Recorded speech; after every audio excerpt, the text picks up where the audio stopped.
Roku's Premiere and Premiere Plus 4K streaming media players look like a great deal. At $40 and $50, they're half the price of Roku's current 4K player, the Ultra, and they're cheaper than Google's 4K Chromecast Ultra, which is $69, and the $179 Apple TV 4K.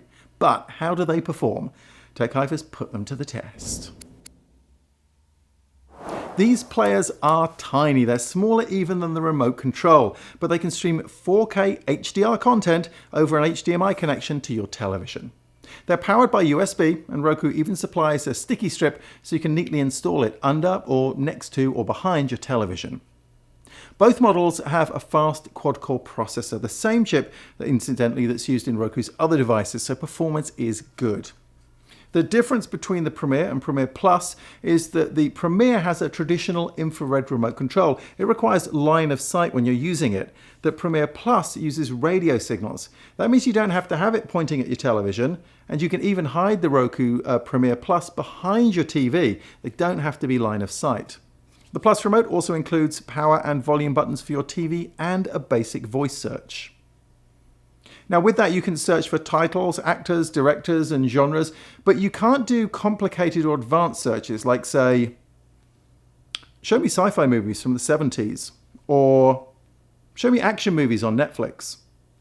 One very helpful feature that's just been introduced is a section of free movies and shows. Roku draws them from its own media database and from services like ABC, Fox and Sony Crackle. It's a really useful way to browse and discover stuff that's on demand, but that won't cost you anything to watch. Now, of course, one of the main reasons for buying something like this is 4K support at the low price point.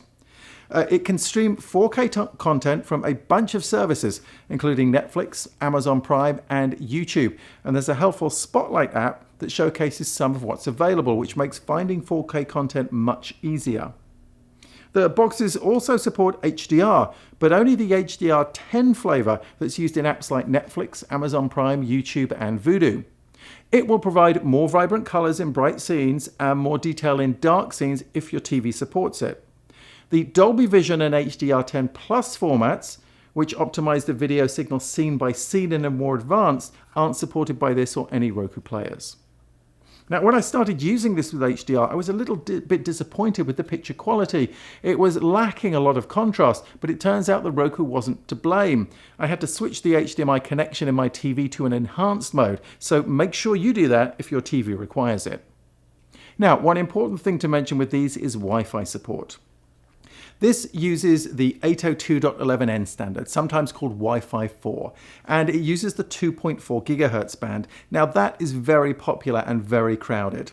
If you live in an apartment or a city, you can sometimes see 20 or 30 networks when you scan, and if one of those is interfering with your network, it can slow your Wi-Fi down, especially for video streams at 4K. Roku has another device called the Streaming Stick Plus that plugs into the back of your TV. It uses the newer 802.11ac format or Wi-Fi 5 and the less congested 5 GHz band. In our tests, we found the throughput on the Streaming Stick Plus to be almost twice as fast as the Premiere. So what does this mean? Well, the Premiere should work fine in most situations, don't worry about that. But if you're living in a congested, built-up area with many Wi-Fi networks and you want to do 4K, the Streaming Stick Plus might be a more reliable option than the Premiere. TechHive rated the Roku Premiere 2.5 out of 5, but the Premiere Plus with the better remote control, 4 out of 5. Ultimately, we thought that the extra $10 is worth spending for all of the extra features in the remote. The Roku Premiere is $40, the Premiere Plus, $50.